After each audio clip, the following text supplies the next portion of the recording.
Doug Ford just dropped the new Ontario budget, and surprise, surprise, it sucks, with him focusing more on bike lanes and alcohol than on healthcare and education. With Ford continuing to add billions in deficit spending without drastically increasing healthcare or education funding. But the budget does talk a lot about booze and bike lanes, like the government is really going out of its way to actively reduce all of its revenues. And now mind you, they're doing it in ways that should have a positive impact on the average consumer, except to the detriment of our healthcare and education spending, which by the way is barely rising with inflation and hasn't been keeping up with inflation since Doug Ford has taken office. And when Doug Ford isn't cutting revenues, he's giving away money that we have in safekeeping for emergencies. God forbid there's another global pandemic with long-term ramifications that could put a bunch of people on disability, and just tons of stuff about alcohol. A lot of it basically actively trying to decrease LCBO revenues. Although I did see one thing about reducing the tax when you buy the alcohol from the place directly where they distill it. That's actually pretty cool.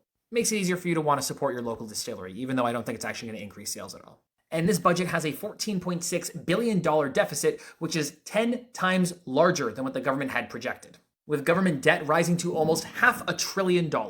But don't worry, just like they've been promising every single year since 2018, next year they'll balance the budget. In 2018, when Doug Ford was elected, he said that if Kathleen Wynne had won that election, she would continue to pile onto her debt. Since Doug Ford has taken office, Ontario's debt has risen by over 20%. Because remember, conservatives are better with money than liberals. Better at giving it away to billionaires and large businesses and corporations, and better at not spending it on healthcare and education. But honestly, the budget was boring and par for the course for Doug Ford. Not really worth going into it any further.